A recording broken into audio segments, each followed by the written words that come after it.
warahmatullahi wabarakatuh. Selamat pagi sahabat pendengar setia podcast Albar. Perkenalkan, nama saya Nur Afidatun Nikmah, mahasiswa aktif Prodi Pendidikan Guru Madrasah Ibtidaiyah semester 2 Pasca Sarjana UIN Maulana Malik Ibrahim Malang.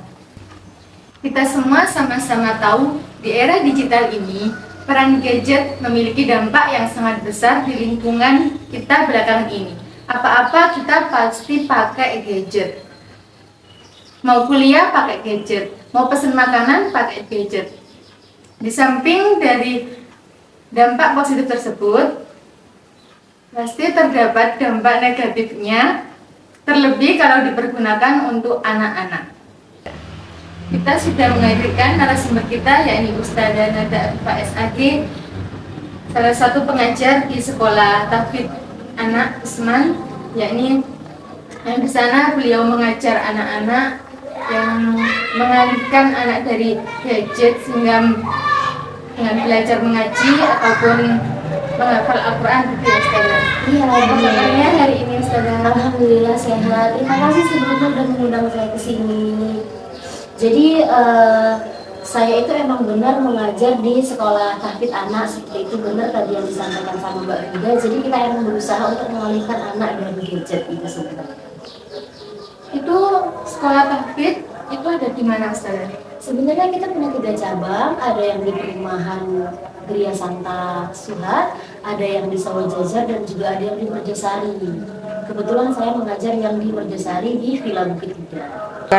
Oh jadi gitu, ada anak-anak bisa teralihkan itu dengan metode-metode kreatif yang tadi disebutkan ya. Terus untuk ada sumber bantuan atau alat bantu untuk media dalam pembelajaran tahfidz tersebut untuk anak usia dini tersebut?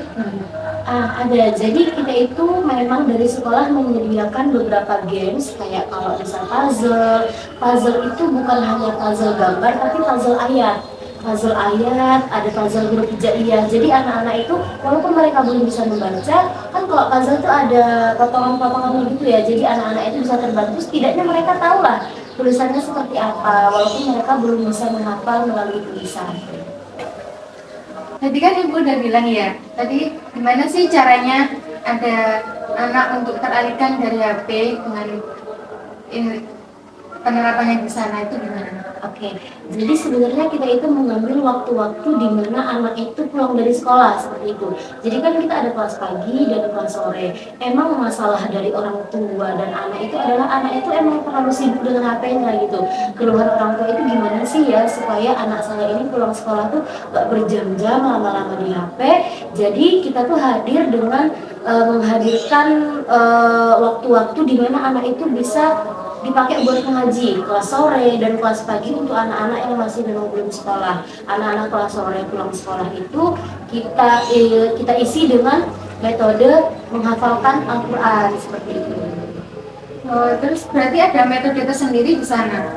Iya. Mungkin metode kreatifnya atau seperti apa di sana? Oke, jadi sebenarnya kalau yang paling cocok untuk anak-anak itu kan yang metode Umi ya. Metode Umi itu ada irama tampilnya, membacanya pelan. Jadi anak-anak itu bisa dengan mudah, walaupun mereka belum bisa membaca, tapi mereka menerima dengan talqin yang kita ajarkan itu tadi.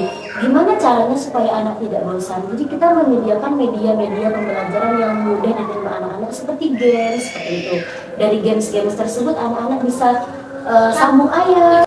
Bagus ya Bu, penerapan di sana. Jadi anak-anak tidak hanya untuk belajar metode ini aja, tetapi bisa dengan permainan, dengan puzzle, dengan yang lain gitu ya. Terus bagaimana sih, apakah untuk peran orang tua itu dalam mendukung tahfidz ketika mereka sudah pulang di rumah? Bagaimana cara memotivasinya untuk di rumah, untuk orang tua tadi? Oke, pertanyaannya sangat-sangat bagus ya Bu. Jadi kita itu kan punya buku penghubung nih. Buku penghubung itu di bawahnya itu setelah kita menulis kegiatan anak hari ini, perkembangannya apa, bagian bawah itu ada kolom untuk orang tua memurojaah di rumah. Ada checklistnya. Jadi ketika orang tua sudah menceklis di rumah, nanti besoknya kita tes apakah benar kemarin di rumah sudah dipantau dengan orang tuanya seperti itu. Jadi tetap dipantau dari rumah. Oke, jadi tetap terjaga ya antara adanya buku penghubung tadi, Ustazah dengan kegiatan di rumah untuk murojaah tadi antara siswa dengan orang tua di rumah. Kemudian, bagaimana sih cara mengintegrasikan tahfidz dengan kegiatan bermain dan belajar sehari-hari siswa tersebut sehingga mereka tidak terbebani dengan adanya sekolah tahfidz tersebut? Oke.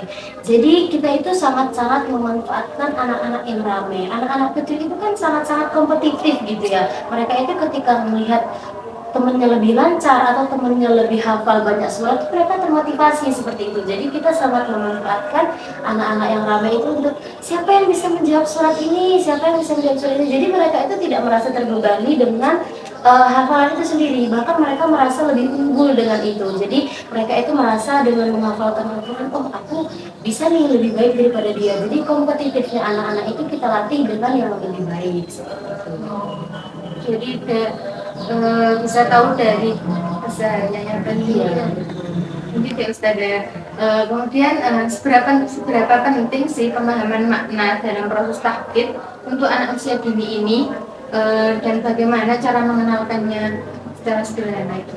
Oke, jadi anak-anak itu kan makin mereka membayangkan itu mereka semakin cepat ingat gitu. Jadi kita itu terkadang di beberapa surat pendek itu kan ada arti-artinya, kayak surat Al-Fil apa artinya? Gajah, kayak gitu. Jadi mereka itu tahu kalau gajah tinggalnya di mana? Alam, berarti pertamanya apa? Alam taro, kayak gitu. Atau kayak di surat Al-Kautsar, apa ya surat paling pendek di dalam Al-Quran? Surat Al-Kautsar misalnya itu tentang apa kemarin? Tentang kurban Nabi Ibrahim yang membunuh Nabi Ismail, kayak gitu. Jadi kita itu secara singkat ngasih cerita-cerita yang pendek, yang menarik sehingga anak-anak itu ingat, oh Al-Kautsar itu tentang ini, Al-Fil itu tentang ini, kayak gitu. Tapi nggak yang terlalu berat-berat kayak gitu. Oke Ustazah, jadi untuk dalam pemahaman makna ayat tersebut siswa bisa membayangkan arti dari surat tersebut, bisa dengan membayangkan arti. Iya.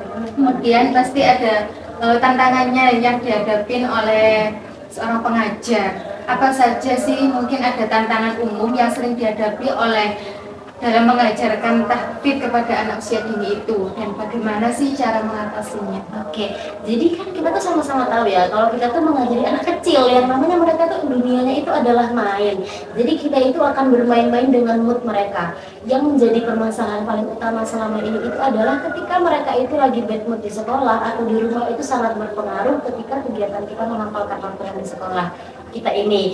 Jadi sebelum mereka datang itu kadang wajahnya tuh udah bad mood. Kenapa sih? Ntar lama-lama mereka nangis itu pasti gara-gara ada aja.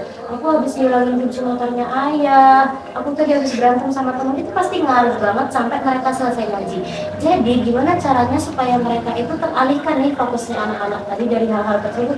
Kita pastikan dulu moodnya baik, kita tanya dulu, kita dengarkan gimana mereka. Di samping kita langsung tiba-tiba ngasih ngaji, langsung berdoa, mereka pasti nggak akan terima. Ujung-ujungnya mereka akan tantrum. Jadi kita tuh harus menetralkan itu dulu tadi, emosi dari mereka sekolah ke tempat mengaji tadi harus netral dulu gitu.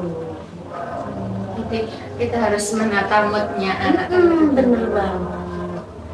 Kemudian ada nggak sih bagaimana caranya untuk Ustazah itu mengukur keberhasilan tahfidz pada anak-anak di sekolah tersebut? Seperti apa caranya mengukur perkembangan dalam pembelajaran tahfidz di sana? Oke, jadi kita itu selalu mengadakan evaluasi dengan guru dan juga dengan orang tua tentunya. Nah, jadi anak-anak ini kan kita klasifikasikan dari ayat-ayat yang pendek sama ayat-ayat yang panjang. Kayak semisal mereka itu kalau menghafal surat Al-Kautsar, At-Takasur itu mereka lancar, tapi ketika mereka berpindah ke surat Al-Bayyinah, mereka kesulitan. Berarti itu intinya adalah anak-anak itu ketika mereka ditalkinkan dengan ayat yang pendek, mereka bisa menerima. Tapi ketika di surat ayat yang panjang, kita harus bisa memotong-motong biar anak terbiasa lagi seperti itu. Jadi nanti kita bisa tahu, oh anak ini ternyata emang belum siap nih untuk ayat yang panjang. Udah kita fokus ke ayat yang pendek dulu kayak gitu. Ya, terima kasih ya Ustazah. Jadi intinya di sekolah pembelajaran tahfidz tadi anak-anak bisa teralihkan dengan gadget tadi, dengan adanya metode menghafal Al-Quran dari metode Umi, menghafal Al-Quran dengan metode yang diterapkan di sana, dengan bermain puzzle, bisa dengan kisah Nabi, menceritakan kisah Nabi sehingga dia termotivasi untuk tetap semangat menghafal Al-Qur'annya, belajar Al-Qur'an sampai. Terima kasih Ustazah untuk waktunya. Ya, saya juga terima kasih sudah diundang sharing-sharing. Terima kasih sudah menyempatkan waktunya untuk mengisi podcast di Albar ini.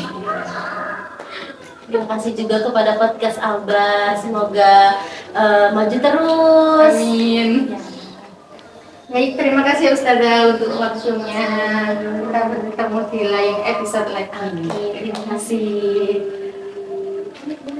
Sahabat pendengar podcast Albar yang setia, sungguh luar biasa perbincangan kita pada hari ini tentang pembelajaran tahfidz untuk anak usia dini.